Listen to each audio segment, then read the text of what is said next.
जी नमस्कार, मैं अजय वर्मा और आप देख रहे हैं न्यूज नशा।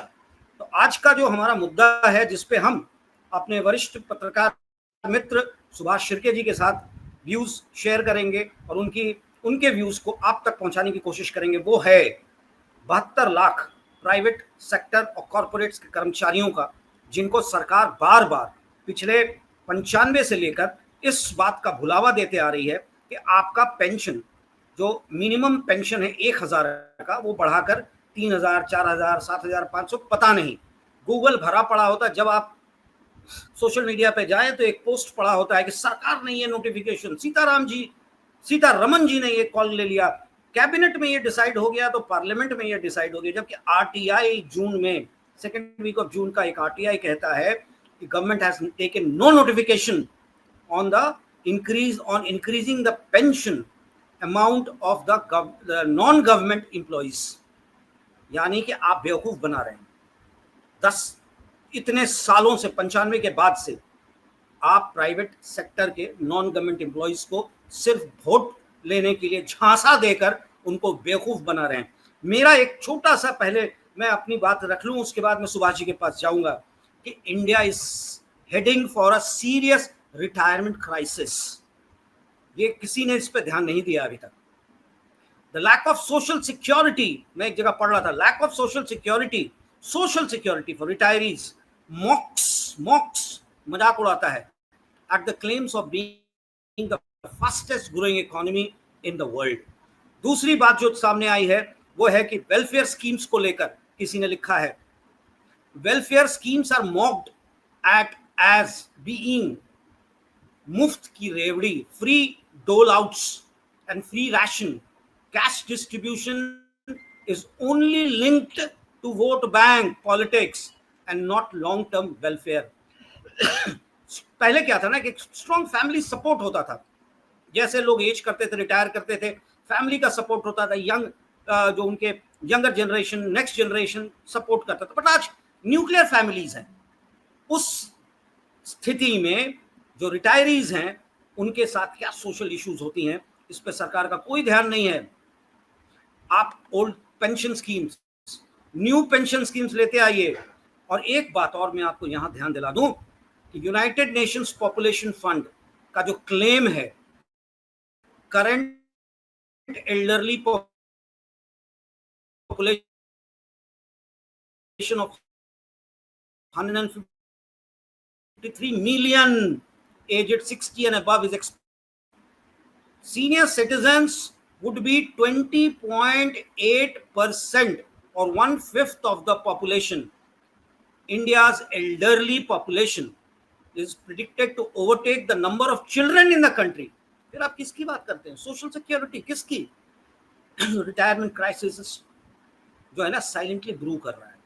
देश को, हमारे राज्य के, हमारे देश के किसी सरकार को इस पे कोई ध्यान नहीं है। आज की तारीख में अगर आप देखें तो 2024 मर्कर CFA institute global pension index जो है, जो उसमें इंडिया की रैंकिंग क्या थी, ऑफ द 45 कंट्रीज हम सबसे पीछे थे, लास्ट, क्योंकि हमारे पास सोशल सिक्योरिटी है ही नहीं। बैंक्स और फाइनेंशियल इंस्टीट्यूशंस की हम बात करें, जो आपको तरह तरह के लुभावने प्रपोजल्स देते रहते हैं, तो उनका अगर आप बात किया जाए ना, मंथली पे आउट आप दे देते हो, कट आपका मेजर कट्स होता है, पर रिटर्न क्या मिलता है? Return 0/0 out of the amount you put as even as a pension fund. जमीन में इंफ्रास्ट्रक्चर में लगाते हैं तो फायदा मिलता है बिल्डर को और बैंकर को, आपको कुछ नहीं मिलता।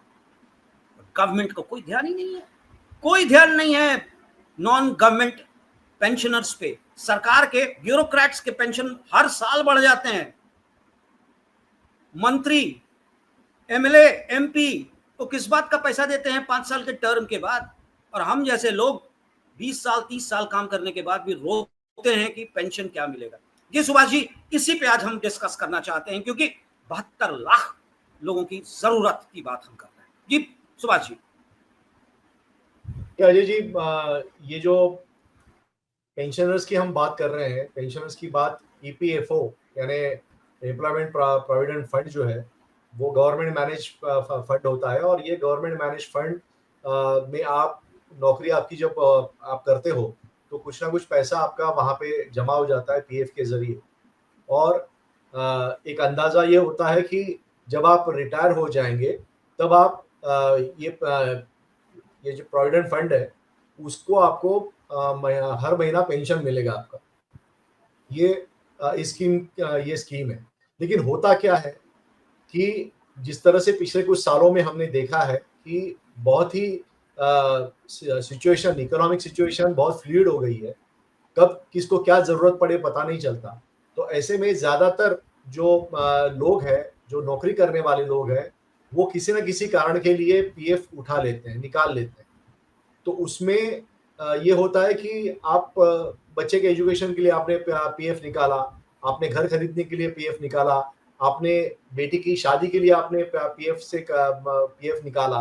तो ये सारी जो चीजें हैं वो आप पीएफ से निकाल लेते हैं। पहले ये था कि पीएफ आपको सिर्फ 2.5 लाख या 2 लाख की मर्यादा थी। अभी सरकार ने वो बढ़ा के 5 लाख की है। भैया क्यों किया? अगर ये आपने एक तरफ आपको पेंशन देने की बात आप कर रहे हो और आप दूसरी तरफ जो पीएफ से पैसा निकालना की जो एक मर्यादा है उसको आप बढ़ा रहे हो, इसका मतलब ये है कि सरकार को पता है कि लोगों को पैसे की जरूरत है और लोग अपनी जो जमा राशि पीएफ में है वो निकालना चाहते हैं, और इसलिए ये मर्यादा जो है, वो सीमा जो है वो बढ़ाई गई है।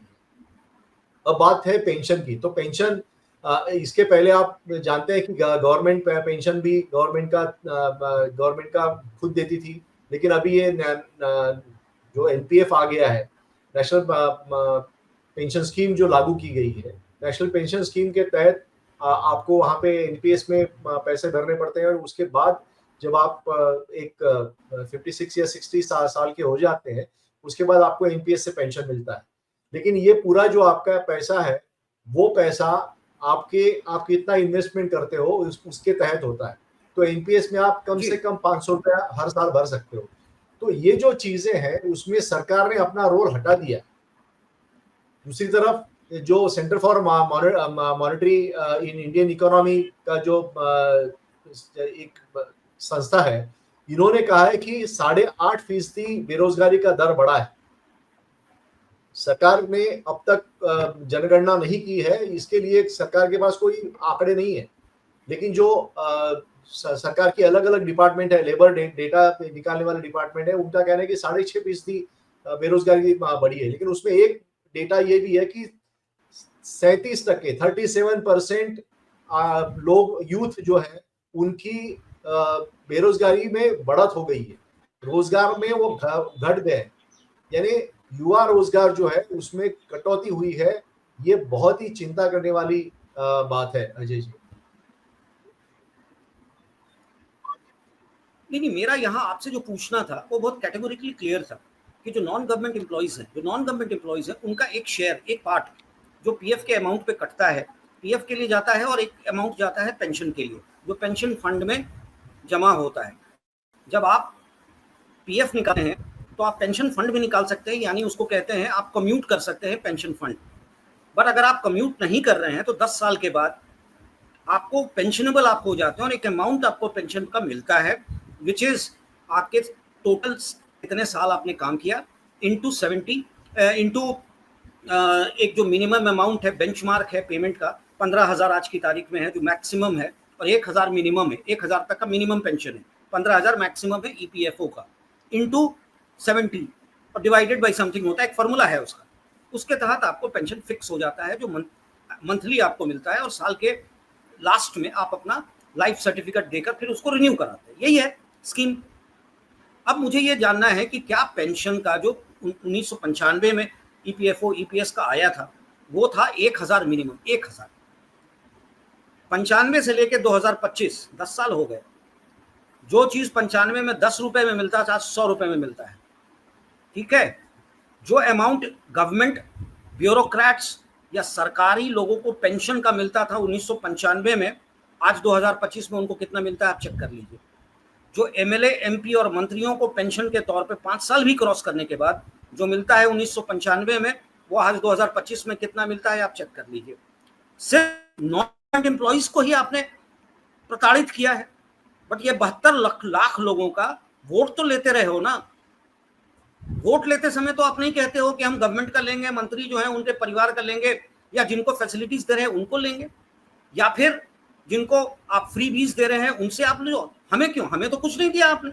यानी कि जो 60 क्रॉस हैं प्राइवेट और नॉन गवर्नमेंट एम्प्लॉइज हैं, जिनको 1000 का मिनिमम और 15,000 का आपने मैक्सिमम स्लैब कर रखा है, कहते हुए कि financially we are not strong enough, government के एक्सचेकर में वो पैसा नहीं है, तो फिर सरकारी लोगों को, ब्यूरोक्रेट्स को, गवर्नमेंट एम्प्लॉइज को आप इतना फ्रीबीज, फ्री का मकान, फ्री का गाड़ी, फ्री का ये, और पेंशन भी, हाँ 50% ऑफ देयर सैलरी आप पेंशन देते हो।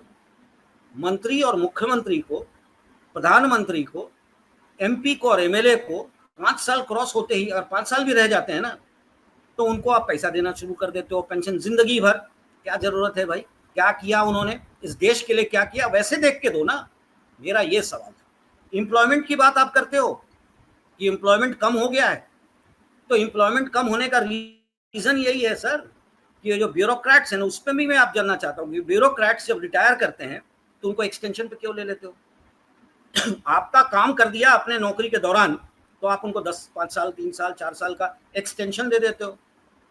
अभी हुआ है ना एनएसए का जो बोर्ड है, उसमें 5 रिटायरीज को आप लेके आए हो, आईपीएस, आईएएस, और इन लोगों को क्यों लाने की जरूरत पड़ी? पेंशन भी दे रहे हो और एक अमाउंट फिक्स भी दे रहे हो, क्यों दे रहे हो भाई? हमारा ही तो टैक्स दे रहे हो ना। This is my question to you, why the non government employees are being segregated and punished? जी सुभाष जी। अजय जी, वेलफेयर स्टेट की बात इससे पहले हम कर रहे थे, लेकिन आज की तारीख में वेलफेयर स्टेट की जो भाषा है वो बहुत ही कम हो गई है। और पहले ये था कि कोर्ट भी वेलफेयर चीज़ों पे ज़्यादा ध्यान देता था, तवज्जो देता था। हमने देखा है कि कई सारे ऐसे फैसले हैं जिसके कारण वेलफेयर स्टेट की जो सीमा जो है या उसकी जो मर्यादा है वो बढ़ाई है कोर्ट ने। लेकिन आज की तारीख में सरकार जो है वो उसने पूरी तरह मार्केट इकोनॉमी पे भरोसा करना शुरू कर दिया है। इसलिए वो जो जिसको हम कहते हैं कि संगठित क्षेत्र जिसको कहते हैं, जो ऑर्गेनाइज सेक्टर है, उसको सिर्फ थोड़ा बहुत वो मदद करता है, और बाकी जो अनऑर्गेनाइज सेक्टर है उसको मदद नहीं करता। अभी ऑर्गेनाइज सेक्टर में कौन है? गवर्नमेंट एम्प्लॉयज है, लेकिन प्राइवेट एम्प्लॉयज ऑर्गेनाइज नहीं है।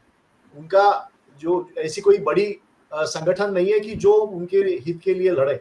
तो सरकार को ये पता है, इसलिए चुनाव के पहले कुछ घोषणा करके वो उनको खुश किया जाता है, लेकिन असल में उनको कुछ दिया नहीं जाता। अब देखिए कि सरकारी जो कर्मचारी है, लगातार उनको 1957 से फर्स्ट पे कमीशन से लेकर आज तक अलग अलग कमीशन बिठाया गया है, और उनको ज्यादा उनकी तनख्वाह जो है वो बढ़ाई जाती है, उनके पेंशन बढ़ाए जाते हैं। जैसे ही महंगाई बढ़ती है तो डियरनेस अलाउंस बढ़ता है, उसके तहत उनके पगार और उनके जो पेंशन है वो बढ़ जाता है। लेकिन प्राइवेट सेक्टर को ऐसा कोई सिचुएशन आज की तारीख में नहीं है। दूसरी तरफ प्राइवेट सेक्टर में हायर एंड फायर स्कीम सरकार ने लागू की है। इसके पहले इंडस्ट्रियल एक्ट जो था बहुत ही कड़ा था कि आपको किसी एम्प्लॉय को निकालने के लिए बहुत ही चीजें ध्यान में रखनी पड़ती थी लेबर लॉज के। आज की तारीख में ऐसा नहीं है। आप आज नौकरी पे आपने किसी को ले लिया, कल आपको मन नहीं चाहा, आपने उसको निकाल दिया, कोई उस पर सुनवाई होती नहीं है। और ऐसे में इंडस्ट्रियल कोर्ट में सालों साल केसेस चल रहे हैं और वो केसेस पे सुनवाई होती नहीं है। ऐसे में अनऑर्गेनाइज सेक्टर में जो प्राइवेट कंपनीज के एम्प्लॉय या फिर नॉन गवर्नमेंट कंपनी के एम्प्लॉयज आ रहे हैं, उनको आज कोई भी सुरक्षा रिटायरमेंट के बाद, या मैं मानता हूं कि आज की तारीख में रिटायरमेंट तो 50 साल के अंदर हो गया है, क्योंकि जो जिस तरह से एआई आया है और जो नौकरियां कम हो रही है, उसके तहत जो सिक्योरिटी, जॉब सिक्योरिटी जो है वो रही नहीं है प्राइवेट सेक्टर में।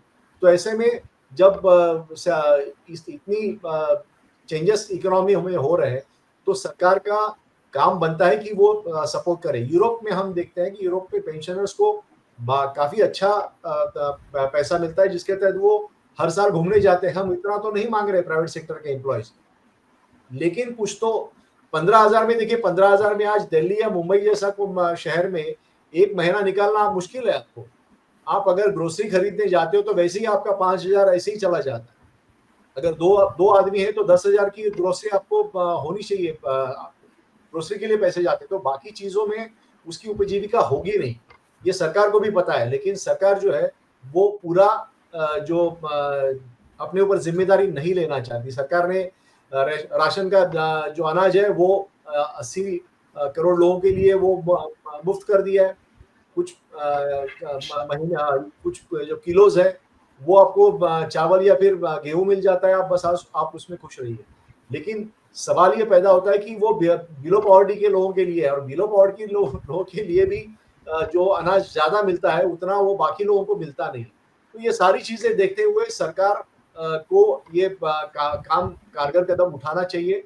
लेकिन आज की तारीख में जो केंद्र में सरकार बैठी हुई है वो अपनी मनमानी कर रही है। जो विपक्ष जो है वो उसको इस मामले में पुश करने में कम पड़ रहा है। अजय जी, देखिए सिंपल सी बात है ना कि आज की तारीख में हम वेस्ट को फॉलो करते हैं, हर चीज में हम वेस्ट को के पीछे दौड़ते हैं। हमारे जितने बड़े बड़े लोग हैं, मंत्री, डिफेंस देख लें, एक्सटर्नल देख लें, फाइनेंस देख लें, उनके बच्चे विदेश यूके और यूएस में पढ़ रहे हैं। सीनियर सिटीजन्स को इतना वैल्यू दिया जाता है वहाँ, सोशल वेलफेयर में, मेडिकल फैसिलिटीज में। यहाँ तो वो सब है नहीं। यहाँ सिर्फ उनको है जो पॉलिटिक्स से जुड़े हों, जैसे हमारे 74 साल के प्रधानमंत्री, 72 साल के डिफेंस मिनिस्टर, उसी तरह के आसपास 70-60 के ऊपर जितने मंत्री हैं भर लो आप। इनको बस 100 तक अगर चले गए और लोगों ने सपोर्ट कर दिया, पार्टी का सपोर्ट रहा, तो 100 में भी ये मुख्यमंत्री और प्रधानमंत्री और मंत्री बनकर जी लेंगे। पर आम आदमी के लिए रिटायरमेंट 60, या अगर वो पॉलिटिकली एक्टिव या नेता का साथ देता रहा है अपनी पूरी नौकरी दौरान, तो उसको एक्सटेंशन दे देते हो 1-1 साल 2-2 साल करके, जैसे बहुत लोगों को मिला, या कहीं गवर्नर बना देते हो, या यूनाइटेड नेशंस में रिप्रेजेंटेटिव बनाकर भेज देते हो, यूएन के किसी ऑर्गेनाइजेशन में आप उनको एडजस्ट कर देते हो। यही है ना आज के देश की ये स्थिति। जबकि प्राइवेट के नाम पे अडानी अंबानी के पीछे पागल हो, पर प्राइवेट के सेक्टर की एम्प्लॉइज की कोई इज्जत नहीं। सिर्फ वोट के मामले में है वो कि भैया वोट दो, नोट ना दो, वोट दो, नोट लो भले पर वोट दो। टैक्स बढ़ाते जा रहे हो, टैक्स बराबर पे देते हैं ना, जितना ब्यूरोक्रेट देता है उतना प्राइवेट वाले भी देते हैं। ऐसा तो नहीं है कि प्राइवेट वालों को कम टैक्स मिलता है, सरकारी लोगों को ज्यादा टैक्स देना पड़ता है। टैक्स तो उनको तो फायदा ही फायदा है, सारी चीजें पर्क में है, गाड़ी घोड़ा, एम्प्लॉइज, सर्वेंट, हाउसिंग, सब तो उनको सरकार की तरफ से मिलता है, जो कि पर्क्स में आ जाता है। प्राइवेट को तो हर चीज देना पड़ता है, और रिटायर करने के बाद फंसना भी पड़ता है without any social welfare, medical facilities, at a meagre pension of 1000। ये है प्राइवेट ऑर्गेनाइजेशन की स्थिति। तो क्यों आपको वोट देगा कोई? आपको क्या लगता है सुभाष जी कि सिर्फ मंत्री पॉलिटिक्स में ही एज बैरियर नहीं हो, ब्यूरोक्रेसी में, गवर्नमेंट में एज बैरियर ना हो, जबकि और जगह पे एज बैरियर हो? ऐसा है क्या? ये सही है क्या? देखिए ब्यूरोक्रेट्स में तो एज बैरियर है, लेकिन अभी एक्सटेंशन पे एक्सटेंशन तो वही हो रहा है। अभी तो नया खेल हो रहा है कि महाराष्ट्र में, जैसे मैं आपको बताऊं कि जो रिटायर्ड हो गए उनको भी कॉन्ट्रैक्ट पे रख रहे हैं वापस। तो यानी इसका मतलब है कि सरकार जो है वो नहीं चाहती कि फिर से एम्प्लॉयमेंट सरकारी नौकरी में मिले, और सरकारी नौकरी में एम्प्लॉयमेंट नहीं मिलना, इसका मतलब है कि जितने बच्चे आज की तारीख में पढ़ाई कर रहे हैं, पब्लिक सर्विस कमीशन की तैयारी कर रहे हैं, उनको उनका हक नकारना होता है। और उनको जो उनकी जो उम्मीद होती है कि वो भी गवर्नमेंट में बतौर ब्यूरोक्रेट्स कुछ भूमिका निभाए, तो उनका हक मारने वाली ये सिचुएशन है। लेकिन ये चल रहा है आज की तारीख में। और होता ये है कि जब चुनाव आता है तब मुद्दे कुछ अलग निकल के आते हैं। बुनियादी मुद्दे पे कोई चर्चा होती नहीं, तब हिंदू मुस्लिम का मुद्दा आ जाता है, तब मंगलसूत्र का मुद्दा आ जाता है, तब तिलक का मुद्दा आ जाता है, तब राम मंदिर का मुद्दा आ जाता है। उस वक्त बेरोजगारी के बारे में कोई चर्चा नहीं करता, उस वक्त एम्प्लॉयमेंट के बारे में कोई चर्चा नहीं करता, उस वक्त पेंशनर्स अपने हक के लिए तो कोई पार्टी कितना पैसा उनको दे रही है या उनके लिए क्या करना चाहती है, इसके बारे में कोई पूछता नहीं। ना ही सीनियर सिटीजन, ना ही वुमेन, ना ही स्टूडेंट्स इसके बारे में पूछते हैं कि उनको क्या मिलने वाला है। अगर आप नई सरकार बना रहे हो या आप फिर से एक बार चुनाव में लड़ रहे हो तो हमारे लिए आप क्या दे रहे हो। अमेरिकी जो इलेक्शन होता है उसमें टैक्स कट की बात की जाती है, उसमें रेवेन्यू जनरेशन की बात की जाती है, उसमें ये बात होती है कि किस चीज पर कितना खर्चा होना चाहिए और किस सरकारी खर्च में कितनी कटौती होनी चाहिए, इस पर बात की जाती है। लेकिन हमारे यहाँ पे सरकारी खर्चों में कोई बातचीत कटौती करने की बात ही नहीं होती। मैं आपको बताऊं, एक कमिटी लोकसभा की महाराष्ट्र में आई थी कुछ दिनों पहले।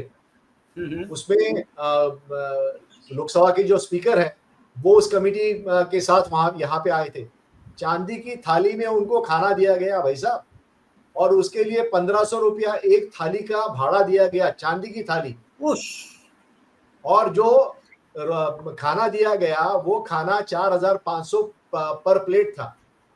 अरे तो यानी ये ओम बिरला जी की बात, ओम बिरला जी, ओम बिरला जी, ओम बिरला, और ये भी महाराष्ट्र के विधान भवन में। आपको आपको आपको पता है ना कि गुड़गांव में जब ओम बिरला जी के एक बेटी या बेटे की शादी थी तो सारे चीजें वो चार्टर्ड प्लेन और हेलीकॉप्टर से उतरा था।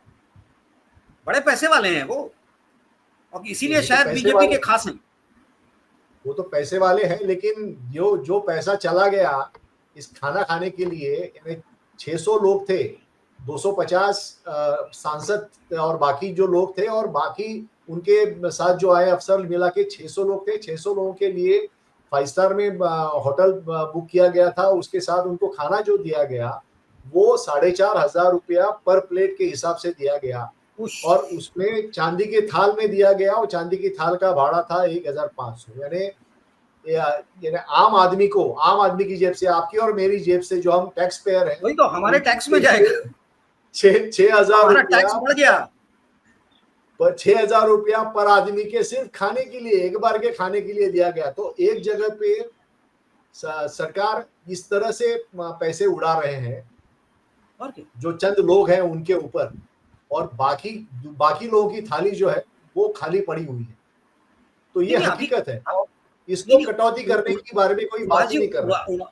सुभाष जी, इसी उड़ाने पे मेरा एक आपसे सवाल है, आप उस पर जरा सा गौर फरमाएंगे और बताएंगे कि ऑपरेशन सिंदूर के बाद कमिटीज बनाई गई थी जिसको भेजा गया था देश विदेश ये समझाने के लिए कि हमारा क्या स्टैंड है और उनका क्या सोच है। उस पर कितने करोड़ों लगे होंगे, और ये करोड़ों रुपए जो लगे, करोड़ों अरबों लगे होंगे शायद, वो कहाँ से आएगा? हमारे पैसे से आएगा, जीएसटी बढ़ा दिया जाएगा, टैक्स बढ़ा दिया जाएगा। तो क्या ये उचित था? अरे ऑपरेशन सिंदूर के पाकिस्तान ने तो नहीं भेजा, तुम क्यों भेज रहे हो? भाई साहब, उसके पहले जो हमारे विश्व गुरु चले गए थे सारे देशों में, उसके खर्चे का क्या हुआ? वो खर्चा जो है वो अलग से हुआ, और उसके बाद ये सारी जो ऑल पार्टी जो सांसद वहां पे गए, और उनको बहुत ही देश प्रेम से बहुत उत्साहित थे लोग, और वहां जाके उन्होंने सिर्फ वहां के जो पब्लिक है उनसे, और जो सेकंड रेट के या थर्ड रेट के जो राजनेता है उनसे उन्होंने बात की। तो ये जो बात की, ये यहाँ से फोन पे भी बात कर सकते हैं, वीडियो कॉल पे भी बात कर सकते हैं, तो वो भी हो जाता। लेकिन उसके लिए इतना पैसा खर्च करना, ये जरूरत क्या थी? और दूसरा, विश्व गुरु का जो सम्मान दिया गया कि पूरे विश्व में घूम के इन्होंने अपनी प्रतिमा बढ़ाई है, तो ये प्रतिमा गई कहाँ पे? और ये प्रतिमा अगर थी तो प्रतिमा उपयोग में क्यों नहीं लाई गई? सिंदूर में एक भी ऐसा देश नहीं था जिन्होंने हमें सपोर्ट किया था।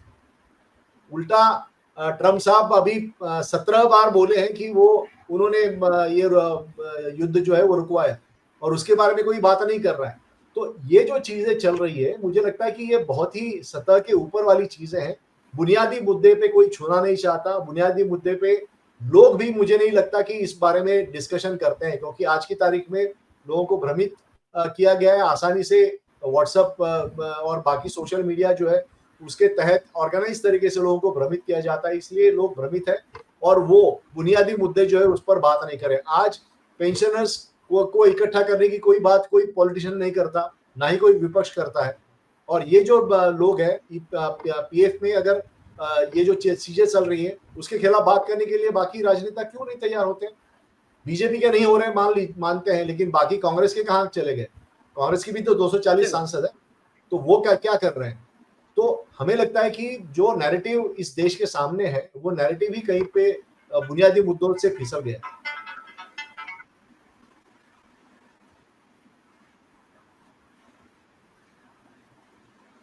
चलिए, अच्छा लगा आपसे बात करके। हम पेंशनर्स की बात कर रहे थे, 72 लाख लोगों की बात कर रहे थे जिनकी जुबान और जिनकी आवाज़ तरीके से मीडिया तक नहीं पहुंच पा रही थी। आज मैंने इसे उठाया कि कम से कम इनकी बात लोगों तक पहुंचे, जहां तक पहुंच सके। और मेरा यही इंटेंशन था और मेरा यही रिक्वेस्ट है, इसको जितना ज़्यादा, क्योंकि ये बहुत ही इम्पोर्टेंट इशू है हमारे देश में। रिटायरीज जो सुनने वाले रिटायर्ड नॉन रिटायर्ड लोग हैं, कल रिटायर करेंगे, जो रिटायर्ड लोग हैं उनको देख फेस करना पड़ रहा है ये सारे मुद्दे। चलिए, बहुत अच्छा लगा बात करके। और आप हमसे जुड़े रहने के लिए सब्सक्राइब करें YouTube पर, फॉलो करें Twitter पर और लाइक करें Facebook पर। और ज्यादा जानकारी के लिए आपको टाइप करना होगा सिर्फ न्यूज़ नशा।